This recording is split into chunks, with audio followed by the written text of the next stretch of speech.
నమస్తే. ఇన్నాళ్ళు నన్ను సపోర్ట్ చేస్తూ, ఎంకరేజ్ చేస్తూ మీ ప్రేమని నాకు అందిస్తున్న ప్రతి ఒక్కరికి కృతజ్ఞతలు. అలాగే ఈ వీడియో కూడా ఖచ్చితంగా మీకు ఉపయోగపడుతుంది. లైక్, షేర్ అండ్ సబ్స్క్రైబ్ చేసి మీ సపోర్ట్‌ని నాకు అందించండి. అలాగే ఈ వీడియో పట్ల మీకున్న అభిప్రాయాన్ని కామెంట్ సెక్షన్‌లో కామెంట్ చేసి తెలియజేయండి. ఇప్పుడు వీడియోని చూద్దాం. నమస్తే. Welcome to our channel. నేను పద్మిని. ప్రస్తుతం మనతో పాటు ప్రముఖ ఆధ్యాత్మికవేత్త, వాస్తు జ్యోతిష పండితులు, న్యూమరాలజిస్ట్ శేషగిరిరావు గారు ఉన్నారు. మాట్లాడదాం. సార్ నమస్తే సార్. సార్ జూన్ 1వ తారీఖు నుంచి పంచగ్రహ కూటమి అనేది జరుగుతోంది. 5, 6 తారీఖుల్లో షష్టగ్రహ కూటమి కూడా జరగబోతోంది.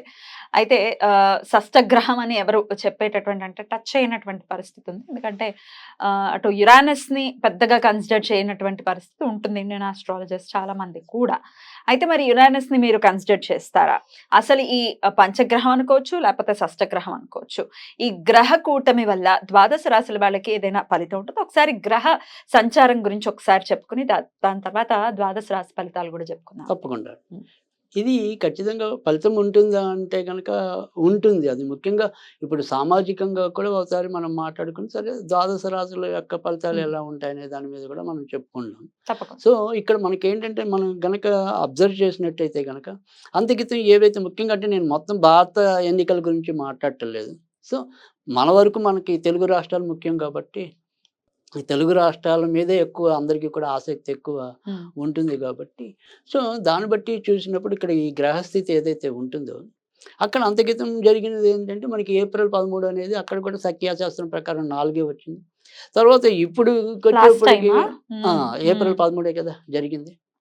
సో అక్కడ సోమవారం నాడు జరిగితే ఇక్కడ మనకి ఎన్నికలు వచ్చే ఫలితం ఏదైతే ఉందో అది 4వ తారీఖు వచ్చింది. ఈ 4వ తారీఖు మంగళవారం వచ్చింది. సో అక్కడ సోమవారం వచ్చింది, ఇక్కడ పక్కనే మంగళవారం వచ్చింది. అక్కడేమో ఆ రోజు పునర్వసు నక్షత్రం గురుడిది ఉంది, ఇవాళ భరణి నక్షత్రం అనేది శుక్రుడిది. పైగా జూన్ 1 నుంచి ఇదే రాశిలోకి కుజుడు కూడా అడుగు పెడతాడు. సో జూన్ అనేది 6వ నెల మన లెక్కలో. ఈ 6వ నెలకి అధిపతి నేను కుజుడికి ఇస్తాను. అంటే ఇక్కడ కుజుడి యొక్క ఏదైతే మరి ప్రభావం ఉంటుందో అది బీభత్సంగా ఉంటుంది. సో ఇక్కడ కనుక మనకి ఎన్నికలు జరిగిన టైం కన్నా కూడా రిజల్ట్స్ వచ్చే టైం అనేది కొద్దిగా సంక్లిష్టత అనేది ఎక్కువ ఉంటుంది. ఒకటి మరి జూన్ 1వ తారీఖుని కుజుడు మేష రాశిలో అంటే తన యొక్క స్వయం రాశిలోకి వస్తాడు. సో దాని తర్వాత రెండోది వచ్చేప్పటికి భరణి నక్షత్రం అనేది అది దగ్ధ నక్షత్రం అంటాం. అంటే సాధారణంగా వచ్చేప్పటికి ఏంటంటే భరణి నక్షత్రంలో మీకు ఏవి కూడా పెద్ద ముహూర్తాలు ఉండవు, శుభకార్యాలు పెద్దగా చేయరు, ఉండవు. జనరల్‌గా మామూలు ఏదైనా అన్నప్రాసన అది కూడా ఉండవు జనరల్‌గా. అన్నీ నార్మల్ ముహూర్త ఏదైనా ఉంటాయి తప్ప అసలు భరణిలో ఎవరు కూడా సాధ్యమైనంత వరకు ముహూర్తాలు ఏం పెట్టం. ఎందుకంటే అది దగ్ధ నక్షత్రం అంటాం దాన్ని. పైగా భరణి నక్షత్రానికి అధిపతి మరి యముడు కదా! యముడు. సో అందుకని భరణిలో మీకు అందుకే మాలయ పక్షుల్లో భరణిది చాలా ఇంపార్టెంట్ ఉంటుంది అది. సో అందుకని అది భరణి నక్షత్రం రావటం అనేది. తర్వాత రెండోది వచ్చేప్పటికి మంగళవారం మరీ ఆయన శక్తి ఇంకా పెరగడం. సో మంగళవారం వస్తుంది. కనుక ఇక్కడ ఏంటంటే నేను చెప్పేది ఏంటంటే సాధ్యమైనంత వరకు సమాజంలో ఏదైతే ఇవాళ మనం అందరం కూడా ఈ బెట్టింగ్లు అనుకోండి, జోదాలు అనుకోండి, ఇలాంటి వాటన్నిటికీ కూడా మనం కొంత ఏమంటాం ఆకర్షితులు అవుతున్నాం. తద్వారా కూడా మనం ఇబ్బంది పడుతున్నాం. ఇక్కడ ఖచ్చితంగా మీకు అన్ఎక్స్‌పెక్టెడ్ రిజల్ట్స్ అనేది 4వ తారీఖు చాలా ఎక్కువ ఉంటాయి, వస్తాయి. అందరం ఒకటి అనుకుంటే ఏదో జరుగుతుంది.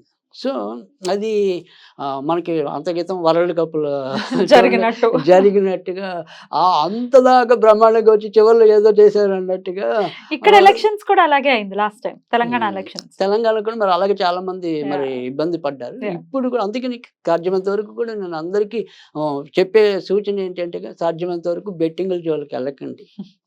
సో అది నా హృదయపూర్వక వినమ్రం ఇస్తున్న సూచన. ఎందుకంటే ఇది గ్యారంటీగా ఈయన ఇన్ని ఓట్లతో గెలుస్తాడు అనుకున్నది అసలు పూర్తిగా ఇబ్బంది పడవచ్చు. ఎవరైతే ఏమాత్రం ఓపు లేదో వాడు ఉన్నట్టుండి హీరో అయిపోవచ్చు. సో అలాంటి అన్ఎక్స్‌పెక్టెడ్ రిజల్ట్స్ అనేది ఒకటి ఉన్నది. తర్వాత రెండోది ఏంటంటే ఈ రిజల్ట్స్ ఏవైనా కూడా సాధ్యమైనంత వరకు కూడా అందరూ కూడా దాన్ని స్పోర్టివ్‌గా తీసుకోమని నేను చెప్తాను. ఎందుకంటే ఇక్కడ స్పోర్టివ్‌గా ఎందుకు తీసుకోమంటున్నానంటే ఖచ్చితంగా అప్పుడు ఎన్నికలైన దానికన్నా అంటే సజావుగా అయ్యాయి ఎక్కువ శాతం. మరీ ఎక్కువ ఇబ్బందులు పడలా. కానీ ఇక్కడ మటుకు ఖచ్చితంగా కొంత ఉద్వేగపూరితమైన రిజల్ట్స్ వచ్చిన రోజు అలాంటి సన్నివేశాలు ఉంటాయి. అలాగే లేదు అంటే ఇందాక మనం చెప్పుకున్నట్టు ఏంటంటే ఈ భావోద్వేగానికి లోనై ఏదైనా సరే ఆకస్మికంగా అనారోగ్యం బారిన పడవచ్చు. ఇట్లాంటివి ఉంటాయి. అది ఇప్పుడు గుండె జబ్బులు అనుకోండి, రక్తపోటు అధికంగా ఉండటం అనుకోండి. సో ఇలాంటివి మరి ఒక్కోసారి అవి మనకి మృత్యుకి హేతు అవుతాయి కదా. డెఫినెట్లీ. సో అందుకని ఎవరైనా కొద్దిగా సంయమనంగానే ఉండమంటున్నాను. దాని ముందున మీరు కొద్దిగా టేక్ ఇట్ ఈజీ అనుకోండి. రైట్. సో గెలుపు ఓటములు దైవాధీనాలు సర్వసాధారణం కూడా. అనుకోవటమే. సో అందుకని ఎవరి మీద విపరీతమైన ఆశ పెట్టుకోవచ్చు, నిరాశ పెట్టుకోవచ్చు. జరిగేది ఎలాగో జరుగుతుంది. సో ఎవడున్నా మనది ఆదుకునేవాడు అయితే తక్కువే. అవును. సో అది అది తర్వాత ఎలాగో అర్థమవుతుంది. Right. సో ప్రతి ఒక్కరి మీద మనం ఒక నమ్మకం పెట్టుకుని ఓటేయటం అనేది ఉంటుంది. వీడు మనకి ఇలా చేస్తారు, వాళ్ళు అలా చేస్తారని. సో కానీ అవి ఎప్పుడు కూడా ముఖ్యంగా మధ్యతరగతి వాళ్ళ మీద అయితే కూడా ఎవరు మేలు చేసేది కూడా చాలా తక్కువ ఉంటుంది. Right. Right. సో దేశ కాలమాన పరిస్థితి ఇలా ఉంటుంది. ఈ Right. గ్రహ కూటమి కూడా అది ఇదే చతుర్థ గ్రహ కూటమి. అందుకని నేను చెప్పి ఇక్కడ ఈ చతుర్థ గ్రహ కూటమి కూడా మనకి ఏమవుతుంది, ఇప్పుడు ఏదైతే ఇది ఉంటుందో సాధారణంగా ఇక్కడ ఇది వృషభంలోనే ఇంచుమించుగా మనకి సూర్యోదయం అనేది ఉంటుంది. అప్పుడు మేషంలోనే సూర్యోదయం ఉంది. ఇప్పుడు వృషభంలో అంటే ఇప్పుడు అప్పుడు గురుడు ఆధిపత్యం వహిస్తే ఇప్పుడు శుక్రుడు ఆధిపత్యం వహిస్తే మొత్తానికైతే ఇప్పుడు రాక్షస గురువు ఆధిపత్యం కూడా ఎక్కువ. సో అందుకని రాక్షసులు బలవంతులు అవుతారు. ఓకే. సో ఇట్లా ఉంటుంది పరిస్థితులు. అయితే ద్వాదశ రాశుల వాళ్ళకి వాళ్ళ పర్సనల్ లైఫ్ నవమ స్థానంలో జరగబోతుంది గ్రహ కూటమి కన్యా రాశి వారికి. నవమం అంటేనే చాలా ఆస్పీషియస్ ప్లేస్ గా చెప్తూ ఉంటారు శాస్త్రపరంగా. మరి ఎలా ఉండబోతుందండి కన్యా రాశి వారికి ఈ సమయం? సో నవమ స్థానంలోకి వచ్చేప్పటికి ఏంటంటే ఇక్కడ మనకి అష్టమ స్థానంలో కుజుడు కూడా మరి జూన్ 1 నుంచి వస్తాడు. తర్వాత రవికి పూర్తిగా నవమ స్థానం అనేది పూర్తి స్థాయి మంచి కాదు. 10వ ఇంటికి 11వ ఇంటికి చాలా బలం. అంటే ఆల్మోస్ట్ ఆల్ 10, 11, 6, 3 అనేది 1 అనేది ఇవి ఆల్మోస్ట్ ఆల్ గోచారంలో ఇంచుమించుగా అందరికీ బలం ఉంటాయి. సో ఇక్కడ వచ్చేప్పటికి ఏంటంటే కన్యా రాశి వరకు వచ్చేప్పటికి ఏంటంటే గురు శుక్రులు ఇద్దరు కూడా కొంతవరకు మేలు చేసే స్థితిలో ఉన్నారు, రవిని మినాయిస్తే. సరే రవి అలాగూ వాళ్ళకి వ్యయాధిపతి కాబట్టి సో అది మరి భాగ్యస్థానంలో ఉన్నారు కాబట్టి ఖచ్చితంగా కన్యా రాశిలో ఉండి తండ్రి గారు ఎవరైతే ఉంటారో తండ్రి గారి ఆరోగ్య విషయంలో ఖచ్చితంగా జాగ్రత్త పడాలి. సో ముఖ్యంగా ఈ తండ్రికి ఉండే దీర్ఘకాలిక వ్యాధులు ఏదైనా ఉంటే ఒక్కోసారి అవి ప్రమాదానికి దారితీసే పరిస్థితులు కూడా ఉంటాయి కనుక ఏదైనప్పటికీ కూడా నాన్నగారు లేదా నాన్న వైపు బంధువులు కొంతవరకు, అటువైపు వాళ్ళతో మటుకు కొంత ఇబ్బందులు ఉంటాయి. ఇంకా అష్టమంలో కుజుడు ఉన్నాడు కాబట్టి వీరు వ్యక్తిగతంగా బళ్ళు అవి నడిపేప్పుడు కూడా కొంతవరకు జాగ్రత్త ఉంటారు. ఇంకా వ్యాపారాలు ఉద్యోగాలు అంటే కన్యా రాశిలోకి ఏంటంటే ముఖ్యంగా వ్యాపారస్తులు కూడా ఎక్కువే ఉండటం అనేది ఉంటుంది. ఎందుకంటే కన్యకి అధిపతి బుధుడు అవుతాం కాబట్టి ఖచ్చితంగా ఎంతో కొంత వ్యాపార కారకమైన మైండ్ అనేది వీళ్ళకు ఉండటం అనేది ఉంటుంది. కనుక ఈ వ్యాపారాలు అనేవి కూడా ఒకే పద్ధతిలో వెళ్ళే అవకాశం లేదు. సో జూన్ 14 దాటిన తర్వాత నుంచి క్రమంగా ఎప్పుడైతే వీళ్ళంతా మిథునానికి వస్తారో రాజస్థానం అది 10వ ఇంటికి వస్తారు కదా, అప్పటి నుంచి వీళ్ళకి ఇంకా చాలా ఎక్కువ మంచి ఫలితాలు రావటం అనేది ఉంటుంది. సో జూన్లో మొదటి అర్ధ భాగం మాత్రం మిశ్రమంగా ఉంటుంది.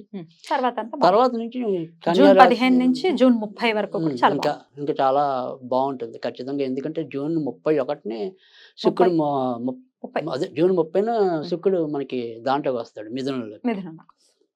అప్పుడు ఇంకా బాగుంటుంది. సో ఖచ్చితంగా ఏదైనప్పటికీ కూడా మొదటి అర్ధ భాగం కొంతవరకు సంయమనంతో వెళ్ళటం అనేది మంచిది.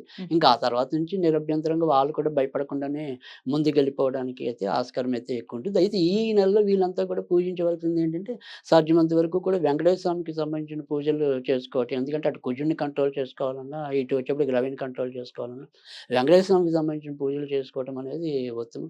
కనుక ఏదైనా సరే శనివారం పూట వెంకటేశ్వర స్వామి గుడికి వెళ్తూ ఉండటం అనేది కూడా కొంతవరకు మంచి ఫలితం అనేది ఉంటుంది. ఇంకా ఏదైనా సరే నిత్యం ఇంట్లో ఏదైనా చదువుకోవాలి అనుకుంటే కనుక ఓం పురుషోత్తమాయ నమః, ఓం పురుషోత్తమాయ నమః అనేది కనుక నిత్యం చదువుకుంటూ ఉంటే కనుక ఎంతో కొంత మంచి జరగడానికి కూడా ఆస్కారం ఎక్కువ ఉంటుంది. బ్యూటిఫుల్ అండి. మిశ్రమ ఫలితాలు ఇవ్వబోతోంది కన్యా రాశి వారికి జూన్ మాసం కాబట్టి చెప్పినటువంటి విషయాల్లో జాగ్రత్తలు తీసుకుంటూ చాలా ప్రశాంతవంతంగా ఈ మాసం అంతా కూడా కన్యా రాశి వాళ్ళకి వెళ్ళాలని మనస్ఫూర్తిగా కోరుకుంటూ ఇక నెక్స్ట్ ఎపిసోడ్ తులా రాశి గురించి మాట్లాడుకుందాం. నమస్కారం అండి.